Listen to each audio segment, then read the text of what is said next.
यह कहानी भगवान बुद्ध के समय की है। एक दिन एक दुखी व्यक्ति बुद्ध के पास आया और अपने दुखों के बारे में बताने लगा। उसने कहा, भगवान, मैं बहुत मेहनत करता हूँ, सबका भला करता हूँ, फिर भी मेरी जिंदगी में दुख ही दुख हैं। आखिर ऐसा क्यों होता है? बुद्ध ने मुस्कुराते हुए उस व्यक्ति से कहा, मैं तुम्हें एक कहानी सुनाता हूँ। एक बार एक किसान ने अपने खेत में बहुत मेहनत की और फसल बोई। हर दिन वह पौधों की देखभाल करता और उन्हें पानी देता। लेकिन एक दिन अचानक से आंधी आई और उसकी पूरी फसल बर्बाद हो गई। किसान बहुत दुखी हुआ और सोचने लगा कि उसने इतनी मेहनत की, फिर भी उसे इसका फल नहीं मिला। तब बुद्ध ने उसे समझाया, जीवन में मेहनत का मतलब यह नहीं है कि हम हमेशा तुरंत फल पाएंगे। कई बार हम जो भी अच्छा काम करते हैं, उसका फल हमें उस समय नहीं मिलता, लेकिन यह कर्म जरूर कहीं न कहीं संचित हो जाता है। यह जीवन का स्वभाव है कि हर चीज का एक समय होता है। इसलिए अगर दुख आए तो समझें कि यह हमारे कर्मों के चक्र का हिस्सा है। हमें बस धैर्य रखना चाहिए और अच्छे कर्म करते रहना चाहिए। बुद्ध ने आगे कहा, यदि तुमने मेहनत की है और सच्चाई के मार्ग पर हो तो समय आने पर तुम्हें उसका फल जरूर मिलेगा। दुख और सुख हमारे कर्मों का परिणाम है और हमें इनसे सीखते हुए आगे बढ़ते रहना चाहिए। इस प्रकार भगवान बुद्ध ने व्यक्ति को समझाया कि जीवन में दुख मिलने का कारण कर्मों का चक्र है और हमें धैर्य से अपना कर्म करते रहना चाहिए। बुद्ध ने उस व्यक्ति को यह भी समझाया कि दुख का एक और कारण हमारी अपेक्षाएं होती हैं। हम अक्सर सोचते हैं कि अगर हम अच्छे कर्म करेंगे, मेहनत करेंगे, तो हमें तुरंत उसका अच्छा फल मिल जाएगा। लेकिन यह अपेक्षा ही कई बार हमें दुखी करती है, क्योंकि हम जीवन के स्वाभाविक चक्र को नहीं समझ पाते। बुद्ध ने उसे एक उदाहरण दिया। जब तुम किसी बगीचे में पौधे लगाते हो तो तुरंत फल की उम्मीद नहीं करते, बल्कि धैर्यपूर्वक पानी देते हो, खाद डालते हो और समय का इंतजार करते हो। अगर तुम हर दिन यह सोचोगे कि फल तुरंत आ जाए तो निराशा ही होगी। इसी तरह जीवन में हर चीज का एक समय है। सही समय पर ही उसके परिणाम सामने आते हैं। उन्होंने आगे कहा, हमारे दुख का कारण बाहर की चीजें नहीं होती, बल्कि हमारी सोच और हमारी उम्मीदें होती हैं। यदि हम अपने कर्म करते समय निस्वार्थ भाव से मेहनत करें और परिणाम की चिंता छोड़ दें, तो हम दुख से मुक्त हो सकते हैं। दुख और सुख का चक्र चलता रहेगा, लेकिन हमें इसे स्वीकार कर संतुलित रहना सीखना होगा। बुद्ध के ये शब्द उस व्यक्ति के मन में गहराई से उतर गए। उसने समझ लिया कि जीवन में धैर्य और समर्पण जरूरी हैं, और किसी भी परिणाम की अपेक्षा छोड़कर कर्म करना ही सच्चा संतोष देता है। बुद्ध ने उस व्यक्ति को यह भी समझाया कि जीवन में कई बार दुख हमें एक महत्वपूर्ण सबक सिखाने के लिए आते हैं। उन्होंने कहा, दुख और कठिनाइयां हमारे जीवन में वैसे ही हैं जैसे आग में तपने से सोना शुद्ध हो जाता है। अगर हम हर दुख को एक अवसर माने और उससे सीखने की कोशिश करें, तो हमारे भीतर एक नई शक्ति और समझ का विकास होता है। बुद्ध ने एक और कहानी सुनाई। एक बार एक राजा ने एक साधु से पूछा कि उसे जीवन में इतनी मुश्किलें क्यों आ रही हैं, जबकि वह हर किसी का भला करना चाहता है। साधु ने राजा को एक कठोर पत्थर दिखाया और उसे कहा कि अगर वह इसे अच्छे से तराशे तो यह एक सुंदर मूर्ति बन सकती है।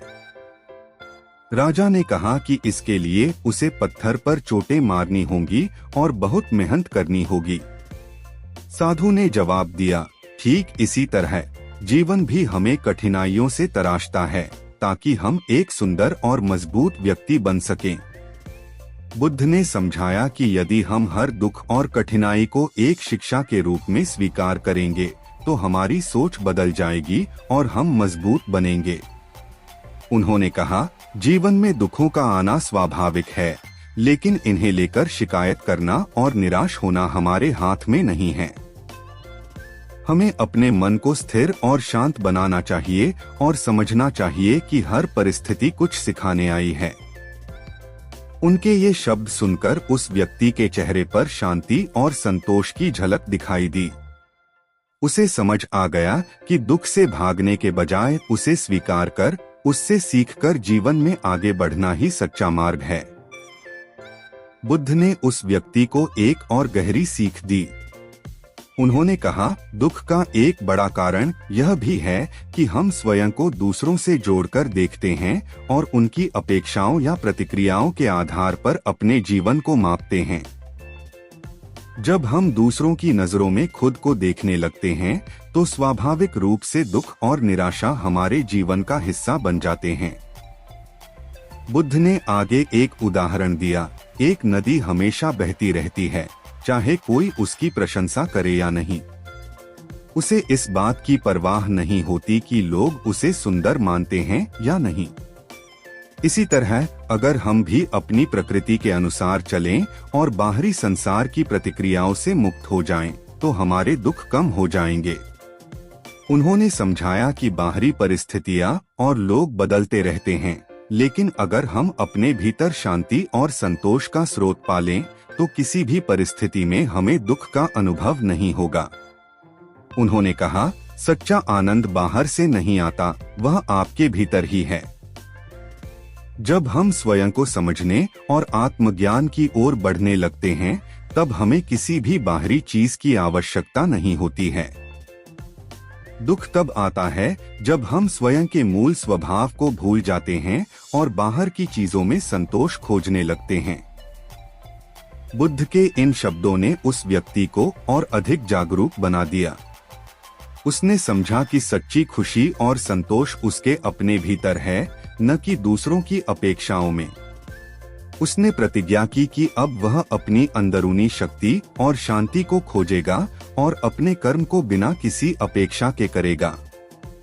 बुद्ध ने उस व्यक्ति को एक अंतिम और अत्यंत महत्वपूर्ण बात बताई। उन्होंने कहा, अक्सर हम दुख का कारण बाहर की चीजों में खोजते हैं, लेकिन असल में दुख हमारे मन की अवस्थाओं का परिणाम होता है। हमारा मन अपने विचारों और भावनाओं से ही दुख और सुख की रचना करता है। उन्होंने एक और उदाहरण दिया। मान लो कि तुम्हारे पास एक बर्तन है जिसमें गंदा पानी है। जब तक वह गंदगी है, तुम्हें साफ पानी नहीं मिलेगा। ठीक उसी तरह जब तक मन में अशांति, ईर्ष्या, क्रोध और असंतोष की गंदगी है, तब तक तुम सच्चे सुख का अनुभव नहीं कर सकते। यदि तुम अपने मन को साफ करोगे तो दुख स्वतः ही दूर हो जाएगा। बुद्ध ने उसे ध्यान और आत्मनिरीक्षण का महत्व समझाया। उन्होंने कहा, जब तुम अपने मन की गहराई में उतरोगे और अपनी सच्ची प्रकृति को पहचानोगे, तब तुम्हें समझ आएगा कि दुख और सुख दोनों ही अस्थायी हैं। ध्यान और आत्मजागृति से हम इन भावनाओं के पार जा सकते हैं और सच्ची शांति को पा सकते हैं। बुद्ध ने यह भी कहा कि हर किसी के जीवन में कुछ न कुछ दुख अवश्य आते हैं, लेकिन असल सवाल यह है कि हम उस दुख का सामना कैसे करते हैं। यदि हम उसे समझदारी से स्वीकार करें और अपने भीतर स्थिरता लाएं, तो वह हमें और अधिक मजबूत बना सकता है। उनके इस उपदेश को सुनकर व्यक्ति के मन में गहरी शांति और समझ आ गई। उसने निर्णय लिया कि अब वह अपने दुखों का सामना भीतर की स्थिरता और समझदारी से करेगा। उसे समझ में आ गया कि सच्चा सुख केवल बाहरी उपलब्धियों में नहीं है, बल्कि अपने भीतर की शांति में है। बुद्ध ने व्यक्ति को एक और महत्वपूर्ण शिक्षा दी। उन्होंने कहा, दुख का एक कारण यह भी है कि हम जीवन को स्थिर और अचल मान लेते हैं। हम यह सोचते हैं कि जो हमारे पास है वह हमेशा रहेगा और जो नहीं है उसकी हमेशा कमी रहेगी। लेकिन यह सच नहीं है। संसार में हर चीज परिवर्तनशील है, न सुख स्थायी है और न ही दुख। जब हम इस सत्य को समझते हैं, तब दुख का प्रभाव हमारे ऊपर कम हो जाता है। बुद्ध ने समझाया कि जीवन का यह अनित्यत्व हमें यह सिखाता है कि किसी भी स्थिति से बहुत अधिक जुड़ना नहीं चाहिए। चाहे वह खुशी हो या दुख, दोनों ही क्षणिक हैं। यदि तुम परिवर्तन को सहजता से स्वीकार कर सकोगे तो किसी भी परिस्थिति में संतुलित रह सकोगे, बुद्ध ने कहा।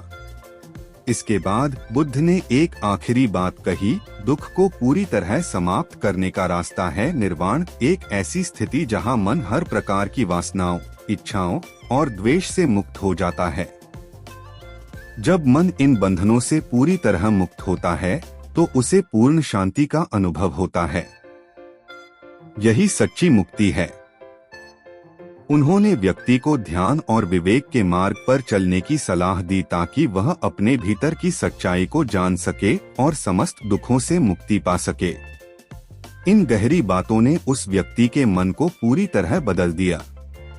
उसे यह समझ आ गया कि दुख का वास्तविक कारण बाहरी नहीं बल्कि हमारे अपने भीतर ही है।